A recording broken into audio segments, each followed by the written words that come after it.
बिस्मिल्लाहिर्रहमानिर्रहीम। Welcome back to my channel tech solo soft. उम्मीद है आप खैरियत से होंगे और आपकी असाइनमेंट्स भी अच्छी चल रही होंगी और आपके 100% मार्क्स आ रहे होंगे टेक सोलो सॉफ्ट चैनल की वीडियो देखने से। चैनल सब्सक्राइब नहीं किया हुआ तो प्लीज़ चैनल ज़रूर सब्सक्राइब करें, वीडियो को लाइक और शेयर भी किया करें। आपने जो फाइल सबमिट करनी है वो .cpp फाइल है, .cpp एक्सटेंशन है, मस्ट यही फाइल सबमिट करनी है आपको। मैं अपने बारे में बताता चलूँ। वीयू से मास्टर, वीयू से MPhil, Cisco certified, Microsoft certified, Azure certified, AI certified हूँ मैं। तो इसके अंदर हमें जो एक्चुअली सीखना है वो है डिक्लेयर क्लास कैसे करते हैं, overload constructor, deep copy constructor and destructor के बारे में सीखना है। ऑब्जेक्ट ओरिएंटेड प्रोग्रामिंग एक ब्लॉसम और ऑर्गेनाइजेशन है, prestigious floral decoration and event organisation company है that handle high profile corporate and private events. Due to expansion into new market, they required professional events management system. Actually जो हमें काम करना है वो event management system बनाना है that can manage event detail efficiently.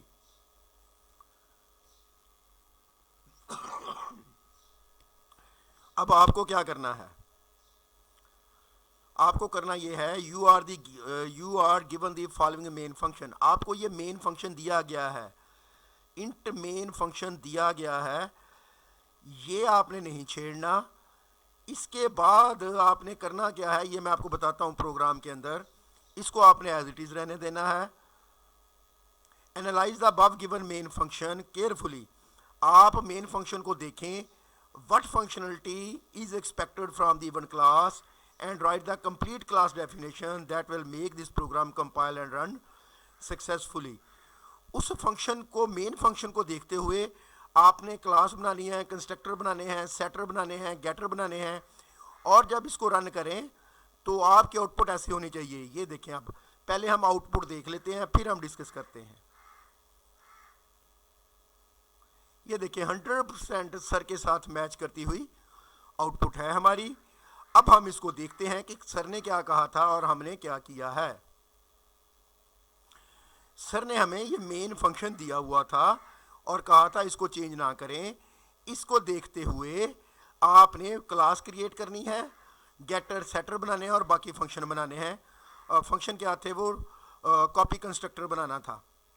अब देखें सर को हम देखते हैं, इंट मेन इवेंट, ये पैरामीटराइज कंस्ट्रक्टर है। पैरामीटराइज कंस्ट्रक्टर ये होता है कि हम वैल्यूज असाइन कर देते हैं उसको। इवेंट आईडी है और उसके बाद इवेंट नेम है और टाइप है और नेम है। अब ये यहाँ पे दिया हुआ था सर ने कॉपी कंस्ट्रक्टर और यहाँ पे है डिफ़ॉल्ट कंस्ट्रक्टर, ठीक है। और फिर ये सेट वैल्यू की गई है, वैल्यू सेट इवेंट 3 जो था उसमें वैल्यू सेट की गई है सेटर्स के थ्रू, सेटर के थ्रू वैल्यू सेट की गई है, इवेंट आईडी, टाइप और नेम। फिर इवेंट 1 डिटेल डिस्प्ले का फंक्शन कॉल किया, इवेंट 2 कॉपीड फ्रॉम इवेंट 1, फिर डिस्प्ले का फंक्शन कॉल किया, accessing event 3 detail using getters, फिर इसको हमने स्क्रीन पर दिखा दिया। अब हमने क्या काम किया है, हमने यहाँ से काम शुरू किया। मेन फंक्शन को सर का दिया हुआ था,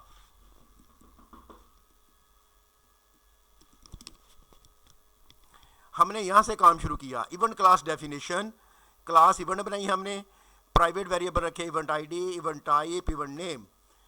डिफ़ॉल्ट कंस्ट्रक्टर बनाया हमने। डिफ़ॉल्ट कंस्ट्रक्टर मतलब कोई गार्बेज वैल्यू ना, इवेंट आईडी 0 रख दिया, इवेंट टाइप ब्लैंक और event name blank. Parameterise constructor जिसको हम पैरामीटर पास करते हैं, इंट स्ट्रिंग स्ट्रिंग। उसके बाद हमने कॉपी कंस्ट्रक्टर बनाया, event ID dot other dot event ID, other dot event type, other dot event name. Setter method बनाए, क्योंकि हमारे डाटा मेंबर प्राइवेट हैं तो उनकी वैल्यू सेट करने के लिए, सेफली सेट करने के लिए हमें सेटर मेथड चाहिए होता है। आईडी सेट की, टाइप सेट की और फिर इसी तरह से हमने उसका नेम सेट किया। गेटर मेथड, डाटा हासिल करने के लिए क्लास से हम गेटर मेथड रखते हैं। तो हमने गेटर आईडी गेट की, उसके बाद हमने टाइप गेट की और फिर हमने नेम गेट किया। फिर हमने डिस्प्ले मेथड बनाया, उसके अंदर इवेंट आईडी रखी, इवेंट टाइप रखी, इवेंट नेम रखा।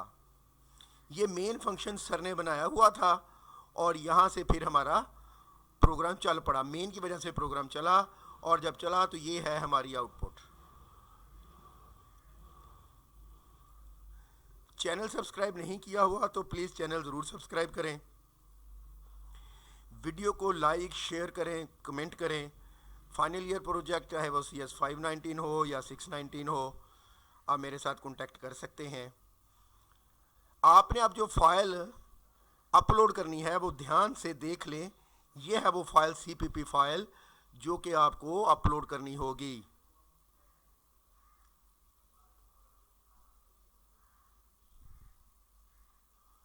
ये CPP फाइल है CS304, मतलब जो मैंने सेव की है।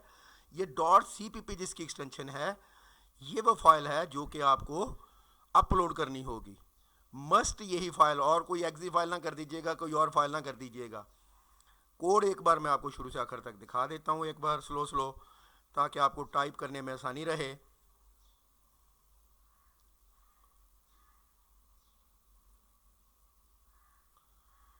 चैनल ज़रूर सब्सक्राइब करें, वीडियो को लाइक और शेयर ज़रूर करें। LMS हैंडलिंग के लिए, फाइनल ईयर प्रोजेक्ट के लिए आप मुझसे कॉन्टैक्ट कर सकते हैं। दुआओं में याद रखिएगा। Thank you very much, best of luck, अल्लाह हाफिज़।